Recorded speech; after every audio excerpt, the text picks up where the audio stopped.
Hello friends, আশা করি তোমরা সবাই ভালো আছো। আমিও ভালো আছি। আজ আমি হাজির হয়েছি দারুণ স্বাদের বাটা মাছের ঝালের রেসিপি নিয়ে। আমার মতো এভাবে বাটা মাছের ঝাল একবার করে খেয়ে দেখুন। খেতে কিন্তু অসাধারণ লাগে, গরম ভাতে জাস্ট জমে যাবে। তাহলে চলো আজকে আমি কিভাবে বাটা মাছের ঝাল করছি সেটাই তোমাদের সাথে আমি শেয়ার করব। দেখো, এখানে আমি কতগুলো বাটা মাছ ভালোভাবে কেটে ধুয়ে নিয়েছি। এবার এগুলোতে আমি একটু নুন আর হলুদ দিয়ে ভালো করে মাখিয়ে নেব। নুন হলুদটা না মাছে ভালোভাবে দিয়ে মাখিয়ে 10 মিনিট রেখে দিতে হয়। 10 মিনিট রেখে দিলে মাছের ভেতরে নুন হলুদটা ভালোভাবে মাছটা ম্যারিনেট হয়ে যায়। দেখো, আমি নুন হলুদটা মাছের গায়ে ভালো করে মাখিয়ে নিচ্ছি। যে কোনো মাছই রান্না করার সময় না আমরা যদি আগে থেকে নুন হলুদ মাখিয়ে রেখে দিই না, মাছটা কিন্তু ভালোভাবে কিন্তু ম্যারিনেট হয়ে যায়। তারপর 10 মিনিট পর কিন্তু ভাজলে খুবই দারুণ লাগে মাছটা খেতে। দেখো, আমি 10 মিনিট পর কড়াই বসিয়ে দিয়েছি। কড়াইতে দেখো আমি তেল দিয়ে দিচ্ছি। দেখো, এখানে আমি 4 টেবিল চামচ সর্ষের তেল দিয়ে দিলাম। এখানে কিন্তু আমি সর্ষের তেলটা ইউজ করেছি। এই মাছে কিন্তু সর্ষের তেল দিয়ে রান্না করলে বেশি ভালো হয়। আর যখন তোমরা মাছ ভাজবে না, আগে থেকে নুন হলুদ মাখিয়ে রাখলেও তেলের মধ্যে যদি একটু সামান্য নুন দিয়ে দাও না, তাহলে কিন্তু মাছটা কিন্তু কড়াইতে লেগে যাবে না। দেখো, যখন তেল থেকে ধোঁয়া উঠবে তখনই কিন্তু মাছগুলো দিয়ে দেবে। দেখো, আমি এখানে 4 পিস মাছ দিয়ে দিলাম। দিয়ে এবার কিন্তু গ্যাসের ফ্লেমটা একটুখানি লো করে দিতে হবে। লো করে কিন্তু মাছটা ভাজতে হবে, তাহলে কিন্তু মাছটা ভালোভাবে ভাজা হবে। দেখো, এক পিঠ আমার ভাজা হয়ে গেছে, আর এক পিঠ আমি মাছটা ভাজার জন্য উল্টে দিলাম।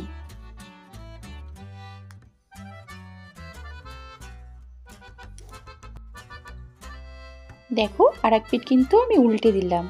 আর যে কোনো মাছের ঝাল করার ক্ষেত্রে না মাছটাকে কিন্তু খুব কড়াভাবে ভাজা যাবে না, আবার খুব হালকাও ভাজা যাবে না। দেখুন, এরকম লাল করে দুপিটি আমাদের ভেজে নিতে হবে। খুব কড়া করে মাছ ভাজলে না মাছের ঝালে কিন্তু সেরকম টেস্ট আসে না। দেখো আমি সব মাছগুলো এরমভাবে কিন্তু ভেজে নিয়েছি। এখানে দেখো আমি 1 চামচ সর্ষের পোস্ত নিয়ে নিয়েছি। এটাকে দেখো আমি একটু সামান্য জল দিয়ে ভিজিয়ে রাখলাম, কারণ এটার আমি একটা পেস্ট তৈরি করব। দেখো, সর্ষে পোস্তর কিন্তু আমার পেস্ট তৈরি করা হয়ে গেছে।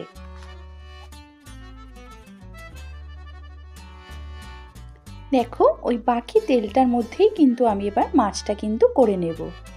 ওর মধ্যেই দেখো আমি এবার দিয়ে দিলাম কটা শুকনো লঙ্কা ফোড়ন দিয়ে দিলাম। এখানে আমি 2টো শুকনো লঙ্কা ফোড়ন দিয়ে নিয়েছি। ফোড়নটা একটুখানি জাস্ট ভাজা ভাজা করে নিলাম। এবার এর মধ্যে কেটে রাখা পেঁয়াজগুলো দিয়ে দেব। পেঁয়াজকে কিন্তু একটু সময় নিয়ে ভালোভাবে একটুখানি ভাজা ভাজা করে নেব, যাতে পেঁয়াজের মধ্যে একটা সুন্দর লালচে রং ধরে যায়। দেখো, পেঁয়াজটাকে কিন্তু আমি লাল লাল ভাবে কিন্তু ভেজে নিচ্ছি।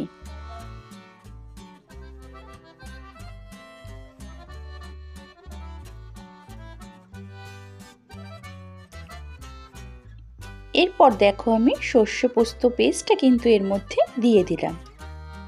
দিয়ে আমি জল দিয়ে দিলাম, কারণ সর্ষে পোস্ত পেস্ট দিয়ে না বেশিক্ষণ ফোটানো যায় না, তো সেই জন্য আমি জলটা দিয়ে নিলাম। এবার দেখো আমি একটু পরিমাণ মতো হলুদ দিয়ে নিলাম। দিয়ে আমি সামান্য পরিমাণে নুন দিয়ে নিলাম।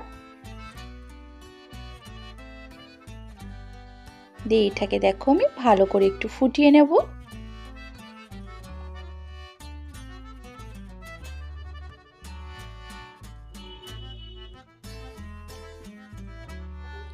এই পর্যায়ে দেখো আমি ভেজে রাখা মাছগুলো এক এক করে এর মধ্যে দিয়ে দেব।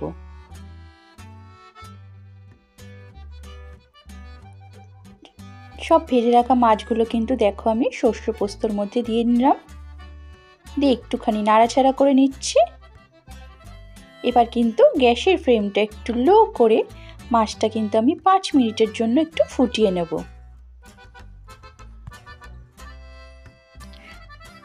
এবার দেখো আমি আর একটু সামান্য পরিমাণে জল দিয়ে নিলাম, কারণ একটু 5 মিনিট ফোটাতে গেলে পুরো গ্রেভিটাই শুকিয়ে যাবে আমার। সেই জন্য সামান্য পরিমাণে একটু জল নিয়ে নিলাম, দিয়ে এবার একটু 5 মিনিটের জন্য আমি ফুটিয়ে নেব। কিন্তু কার কার বাটা মাছের ঝাল খেতে ভালো লাগে আমাকে কিন্তু অবশ্যই কমেন্ট করে জানাবে। দেখো আমি উপর থেকে কটা কাঁচা লঙ্কা দিয়ে দিলাম। দেখো আমার বাটা মাছটা কিন্তু ফুটছে। কিন্তু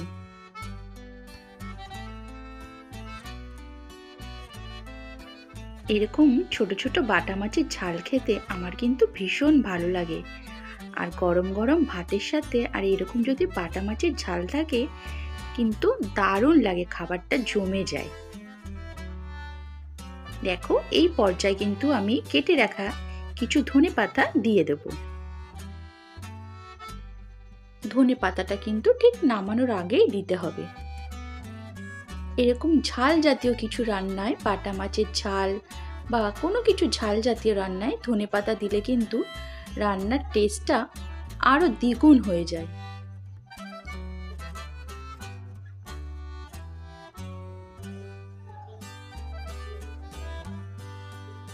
দেখো আমার কিন্তু বাটা মাছের ঝাল রেডি। এবার কিন্তু আমি এটাকে নামিয়ে ফেলবো।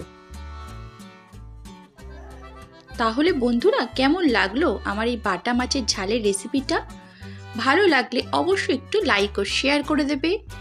আর যারা আমাকে এখনো সাবস্ক্রাইব করোনি অবশ্যই একটু সাবস্ক্রাইব করে দিও। আর কেমন লাগলো কমেন্ট করতে কিন্তু একদম ভুলবে না। আর যে কোনো দিন দুপুরবেলা এরকম যদি বাটা মাছের ঝাল থাকে, গরম গরম ভাত জাস্ট জমে যায়।